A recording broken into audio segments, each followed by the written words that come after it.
to serve them to the best of my ability. So they deserve to be involved in this administration. Secondly, my first son is born with special needs, and that endears me even to them more than any other person. So whatever I am doing today, these are the factors. I am a governor who will serve the people without discrimination. I am a governor who will bring every manner of people to serve within their capacities and make their contribution to the service of their state.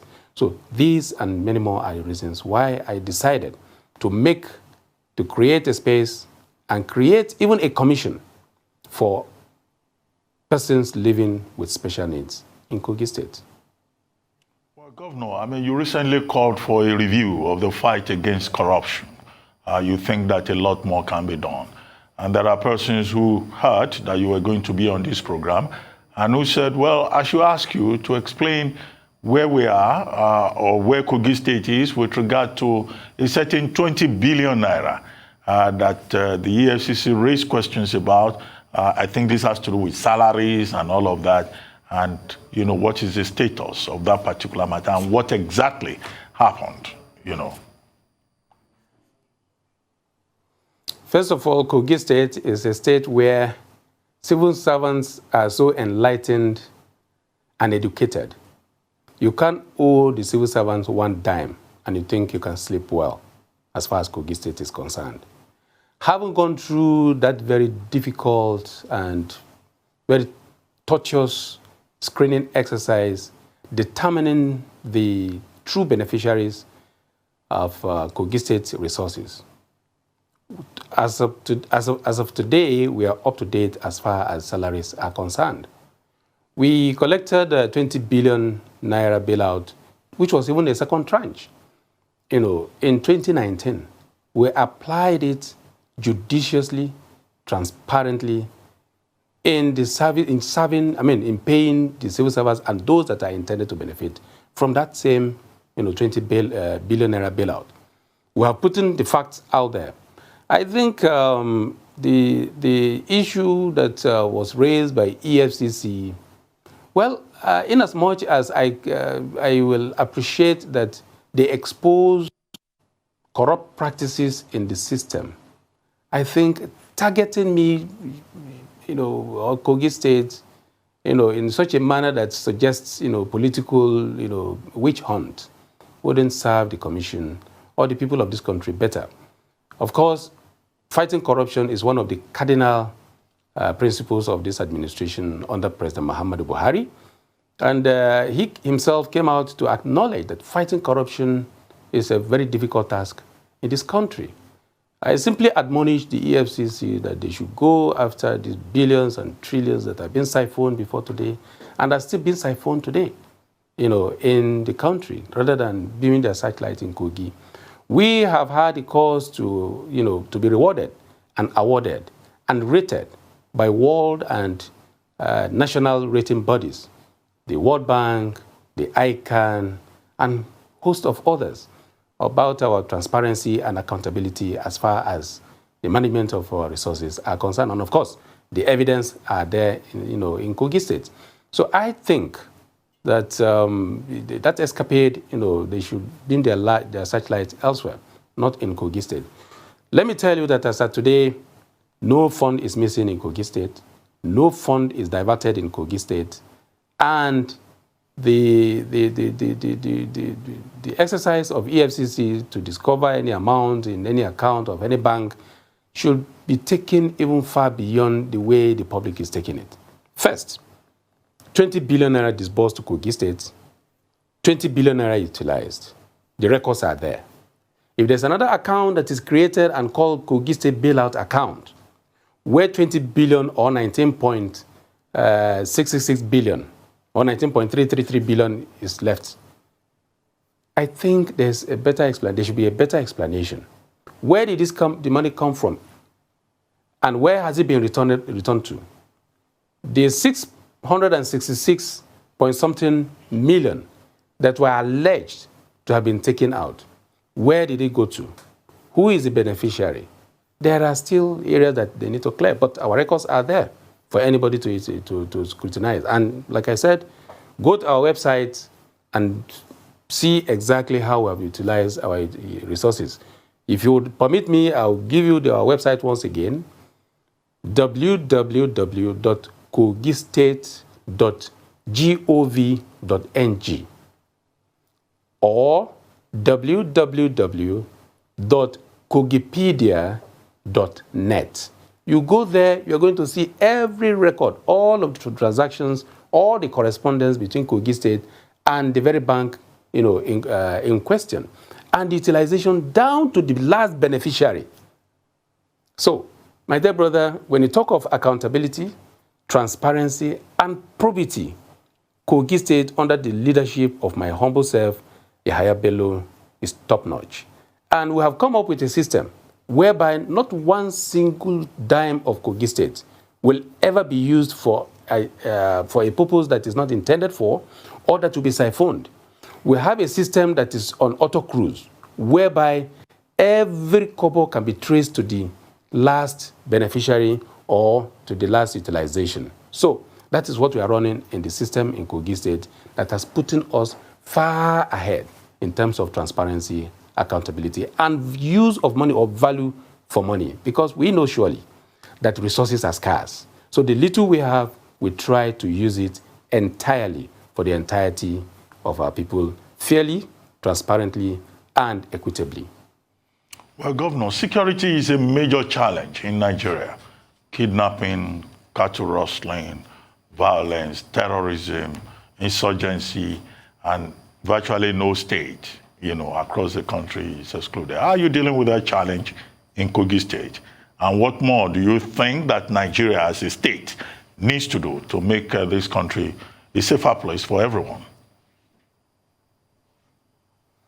Starting from Kogi State, I will reiterate it once again that when I assumed office on 27th of January 2016, Kogi State used to be the capital kidnap, crimes, and criminalities of this country after Northeast, particularly in Borno State. But today, reverse is the case. Kogi is the safest as far as this country is concerned today.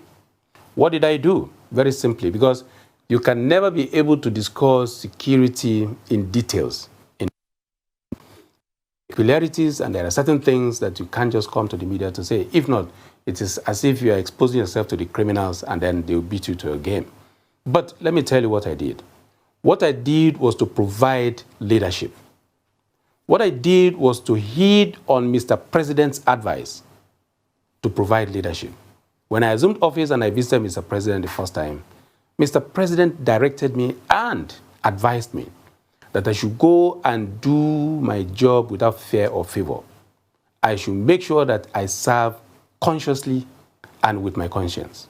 So what I did was to simply go to the state, review the security architecture, bring all the security agencies together, the police, the army, the navy, the civil defense, and all of them alike, put them together. What I did was to ensure that I provide leadership for them, and they simply followed. I instill confidence and trust and belief in the minds of the citizens of Kogi State, whereby they will be willing to provide information, credible ones, upon which we will operate. And they trusted me and they provide those operations. What I did was to provide leadership for all other leaders in the states, be you religious leader, political leader, and what have you.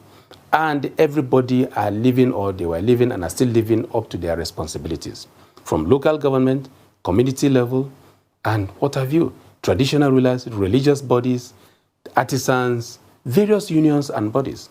All of them believed and they took the government and administration as theirs. So security starts from there. I ensure that security is a business of every citizen of Kogi State. And every citizen of Kogi State are potential security personnel. So no room for crimes and criminality. The moment it's occurring, we are exposing them. Of course, Kogi State has not gotten it 100%. I am not telling you that. But in every one unfortunate incident, be rest assured that we have foiled 99 of such incidents in Kogi State. But by the grace of God, There's still a lot more to be done, and resources is an impediment. We'll try as much as possible to see how much we can apply these resources and then get the job done, even better than it is today. So what we did in Kogi State is to provide that leadership and to show to the world that in Kogi State, we condone no nonsense when it comes to act of crimes and criminality. However highly placed you are, we zero in and neutralize you. Well, but many of your colleagues in other states say that, yes, although governors are called chief security officers of their states, but that, governors are really handicapped. What do you say to that? Do you have any handicap? Are you in a position to give directives to the security agencies? I am the chief security officer of Kogi State. I give command. I lead, I give directives, and they obey and take and respect my directives. No any law enforcement agency is political as far as Kogi State is concerned. And they try as much as possible to utilize the little resources that are being given to them from wherever. But let me tell you, security challenges in Kogi State and elsewhere are not of the same. Yes, there might be kidnapping in Kogi or other places, or banditry or non-state actors carrying arms against the state. It depends on how the people and the leaders of these various states are handling theirs. Relationship with law enforcement agencies matters. I'm not indicting anybody. They are trying their best. But as far as Kogi is concerned, this is the way I am doing my own, and I'm having results. Governor if anybody Bello is saying that he's not the chief law enforcement agencies, I am the chief security officer as far as Kogi State is concerned. And I am in charge, not any other person. Governor Bello, let's take a quick break. We'll come back and then we'll wrap up the conversation properly. Stay with us. We'll be right back. Please don't go away. We'll be right back.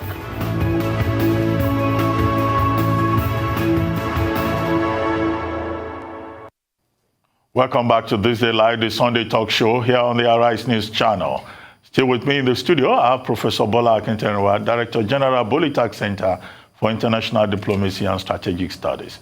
Yemi Adamalekun, Executive Director in Office Enough, and Modele Sharafa Yusuf, veteran broadcast journalist, and Chiko Gia, the birthday guy, former Commissioner for Information Delta State, who we're celebrating specially today. But still with us as our guest is the Governor of Kogi State, Governor Yahaya Bello. Governor Bello, we just wrap up now. We needed to power up properly earlier on. That was why I had to interrupt you. But quickly, I wanted to ask you, on October 20, it was 1 year after the NSAS protests in Lagos and other parts of the country. And the National Economic Council advised that states should set up judicial panels of inquiry. The report out there is that Kogi State never really had a judicial panel of inquiry, or there was a panel that never sat. Why was that the case? Thank you very much. In Kogi State, we are always proactive, visioned. We see far ahead before an event or any incident would happen. When I assumed office, I know surely that, of course, I am conscious that I'm a youth, I'm a young person, becoming a governor at the age of 40, of the teeming population, vis-a-vis the crimes and criminalities, and the altercation or conflict or issues or problems between the youth population or the citizens and the law enforcement agencies will always come up. So what did we do? We acted earlier, before even the issue of NSAS. I came on board and I used to witness or have incidents of police brutality against the citizens. What did I do? Instead of waiting for NSAS or waiting for the time bomb to explode, I neutralized it earlier by establishing a whole commission that will be taking care of that, not waiting for ad hoc committee not setting up ad hoc committee or waiting for an advice from National Economic Council to tell me what to do in Kogi State to govern and take care of the youths and the younger generation. What I did was to come up with what we call Public Defenders and Citizens' Rights Commission, which is headed by a well-qualified barrister, Barrister Zachary A.W., and all of its members. We came up with an executive bill, sent it to the Kogi State House of Assembly. It was passed into law.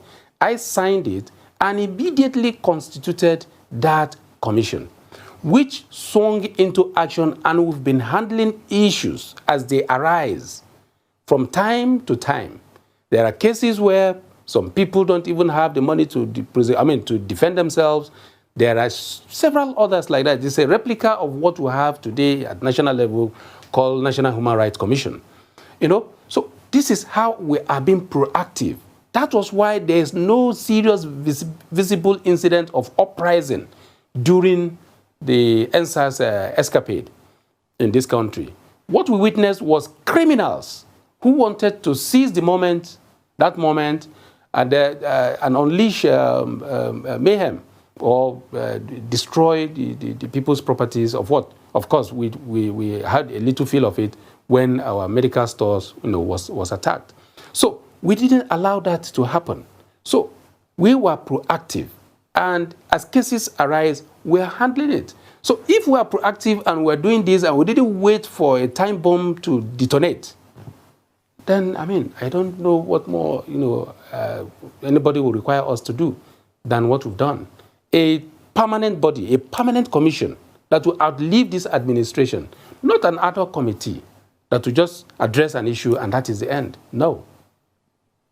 Governor Yahaya Bello, we would like to thank you very much for joining us on This Day Live, the Sunday talk show. Thank you very much indeed.